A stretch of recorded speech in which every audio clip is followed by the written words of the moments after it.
ಇಡೀ ಮಂತ್ರಾಲಯವನ್ನು ಮತ್ತು ಬೃಂದಾವನವನ್ನು ಬೆಂಗಳೂರಿನ ಶಾಲಿನಿ ಮೈದಾನದಲ್ಲಿ ಇದೇ ಜನವರಿ 5ನೇ ಭಾನುವಾರದಂದು ಭಕ್ತರ ದರ್ಶನಕ್ಕೆಂದು ಬೃಹತ್ ಮಂತ್ರಾಲಯದ ದೇಗುಲವನ್ನೇ ಮರುಸೃಷ್ಟಿ ಮಾಡಲಾಗುತ್ತಿದೆ.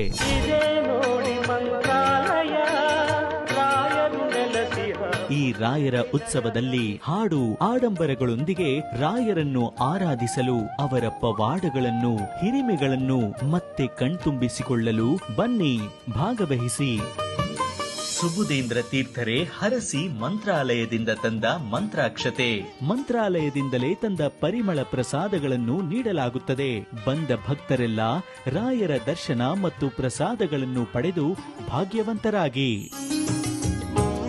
ಈ ಕಾರ್ಯಕ್ರಮದ ವಿಶೇಷತೆ ಎಂದರೆ ಇತಿಹಾಸದಲ್ಲೇ ಮೊಟ್ಟ ಮೊದಲ ಬಾರಿಗೆ ಈ ಶ್ರೀ ಗುರು ರಾಘವೇಂದ್ರ ಉತ್ಸವದಲ್ಲಿ 25,000ಕ್ಕೂ ಹೆಚ್ಚಿನ ಭಕ್ತಾದಿಗಳು ಪಾಲ್ಗೊಳ್ಳಲಿದ್ದಾರೆ ಮತ್ತು 1 ಲಕ್ಷಕ್ಕೂ ಹೆಚ್ಚು ಭಕ್ತಾದಿಗಳು 108 ಬಾರಿ ಶ್ರೀ ಗುರು ರಾಘವೇಂದ್ರಾಯ ನಮಃ ನಮನದ ನಾಮಲೇಖನದೊಂದಿಗೆ ತಮ್ಮ ಸಂಕಲ್ಪವನ್ನು ಬರೆದು ರಾಯರ ಪಾದಕ್ಕೆ ಸೇರಿಸುವ ವ್ಯವಸ್ಥೆ ಮಾಡಲಾಗಿದೆ.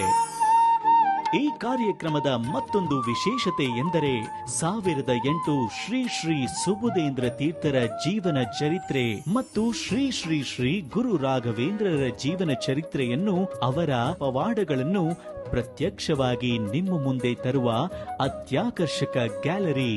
ಬೆಳಗ್ಗೆ 9ರಿಂದ ಸಂಜೆ 6ರವರೆಗೆ ರಾಯರ ಹಾಡು, ಭಜನೆಗಳು, ಪ್ರವಚನಗಳು ಮತ್ತು ಹರಿಕತೆಗಳ ಕಾರ್ಯಕ್ರಮಗಳು.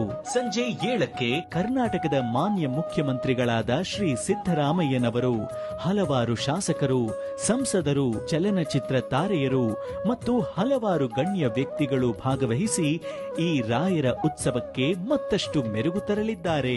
ಹೆಸರಾಂತ ಗಾಯಕರಿಂದ ಸಂಗೀತ ಕಾರ್ಯಕ್ರಮ, ನಂತರ 30 ಜನ ಸಾಧಕರಿಗೆ ಶ್ರೀ ಗುರು ರಾಘವೇಂದ್ರ ಪ್ರಶಸ್ತಿ ನೀಡಿ 1008 ಶ್ರೀ ಶ್ರೀ ಸುಬುಧೇಂದ್ರ ತೀರ್ಥರ ಆಶೀರ್ವಚನದೊಂದಿಗೆ ಕಾರ್ಯಕ್ರಮ ಮುಕ್ತಾಯಗೊಳ್ಳಲಿದೆ. ದಿನಾಂಕ ಇದೇ ಜನವರಿ 5ನೇ ಭಾನುವಾರ ಬೆಳಗ್ಗೆ 9ರಿಂದ ರಾತ್ರಿ 9ರವರೆಗೆ.